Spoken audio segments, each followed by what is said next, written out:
অগস্টের আগে জুলাইতে এমন করে শোক পালন করতে হবে আমরা কেউ ভাবিনি। কিছুক্ষণ আগে আপনাকে একটা ঘটনার কথা বললাম, আপনি শুনেছেন। আমি আশা করি মাননীয় প্রধানমন্ত্রীকে আপনি এই ঘটনা বলবেন, কি হয়েছে একজন শিক্ষার্থীর সঙ্গে।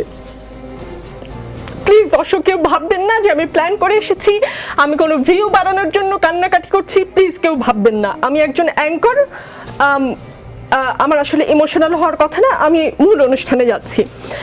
আজ বারবার বঙ্গবন্ধুর কথা মনে পড়ছে। বঙ্গবন্ধু বলেছিলেন, আর যদি একটা গুলি চলে, আর যদি আমার লোকের উপর হত্যা করা হয়, তিনি হুঙ্কার দিয়েছিলেন পাকিস্তানি স্বৈরশাসককে। আজ বঙ্গবন্ধু থাকলে এই অবস্থা হতো? দেখুন, আপনার যেই মনের যে কষ্ট, আমার মনে একই রকম, একইভাবে আমারও অন্তরে দাহ হচ্ছে। যারা মৃত্যুর কোলে ঢলে পড়েছে, যারা হত্যাকাণ্ডের শিকার হয়েছে, তাদের জন্য আমারও কষ্ট হয়, কারণ আমি মনে করি তারা এই দেশেরই সন্তান এবং এইভাবে মৃত্যু কেউ আশা করতে পারে না। নির্দেশনা লাগবে, নির্দেশনা দেওয়া আছে, ওপেন নির্দেশনা দিয়ে দিচ্ছে। এখন লেখা লিখবেন, ব্যবহার করবে, যেখানে পাবে সেটা গুলি করবে। মানুষ এতটা ক্ষমতালোভী হতে পারে বিশ্বের মধ্যে, আমার মনে হয় বা বাংলাদেশের অনেক মানুষদের মধ্যেই মনে হয়েছে শেখ হাসিনার মতো ক্ষমতালিপ্সু আর কেউ নেই। 5 বছর নয়, 10 বছর নয়, 15টা বছর থাকার পরেও সে চতুর্থবারের মতো 1 বছর আরও মোট 16 বছর ক্ষমতা থাকার পরেও এই জনগণের কথা চিন্তা করে, এত লাশের কথা চিন্তা করে নিজেই সম্মানের সাথে আগেই সরে যেতে পারত। সে 10 বছর ক্ষমতা থাকার পরেও সরে যেতে পারত। এতটা ক্ষমতালিপ্সু স্বয়ং শেখ মুজিবুর রহমানও ছিলেন না। বাকশালেও তিনি এত হত্যাযজ্ঞ করেননি। আর তিনি 10 নয় 15টা বছর থাকার পরেও ক্ষমতার জন্য কিভাবে নির্বিচারে লাথাম ওপেন চালানোর নির্দেশ দিয়েছেন।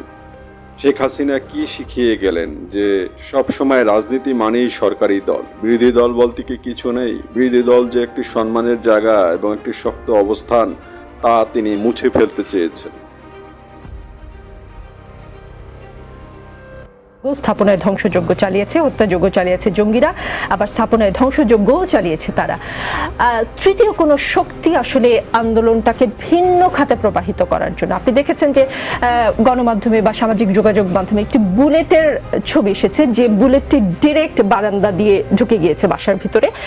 অনেকেই প্রশ্ন করেছে, যদি হেলিকপ্টার থেকে ছোড়া হয় বা নিচ থেকেও গুলি করা হয়, ডিরেক্ট কি করে টার্গেট হয় বাসার ভেতরের মানুষজন? এই সন্দেহটার বিষয়ে আপনি কি বলবেন? একটা দেশে যখন মেয়াদের পর মেয়াদ ভোট ছাড়া সরকার থাকে, সেই সরকার যখন বল প্রয়োগের মাধ্যমে ক্ষমতায় থাকে, সেই সরকার যখন আইন আদালত কিংবা সংবিধানের তোয়াক্কা না করে রাষ্ট্রের প্রতিটি প্রতিষ্ঠান including judiciary, I am saying it again, including জুডিশিয়ারিকে ভীষণ রকম দলীয় অফিসে পরিণত করে, মানুষ যখন দেখে আমার তো আর বিচার পাওয়ার চাওয়ার কিচ্ছু নাই। দেখেন, একটা সময় প্রধানমন্ত্রীকে মানুষ খুঁজে বাইর করছিল, প্রধানমন্ত্রীর কাছে বিচার চাই। এখন সরাসরি প্রধানমন্ত্রীও খারিজ, আল্লাহর কাছে বিচার চাই। অনেকগুলো ছাত্রের বাবা মাকে আমি বলতে শুনেছি, আমি এই যুগের রাজাকার, এই যুগের রাজাকারদের পরিণতি ওই যুগের রাজাকারদের মতোই হবে। ঘৃণা, ধিক্কার এবং ক্রোধ তাদের প্রতি। রাজাকারের দল তোরা, এই মুহূর্তে বাংলাদেশ ছাড়। বাংলাদেশটা কি কারো বাপের? কোথায় কোথায় বাংলাদেশ ছাড়, পাকিস্তান যা, অমুক দেশে যা, তমুক দেশে যা। Why? Who are you to say? জি জি, ব্যারিস্টার রুমিন ফারহানা।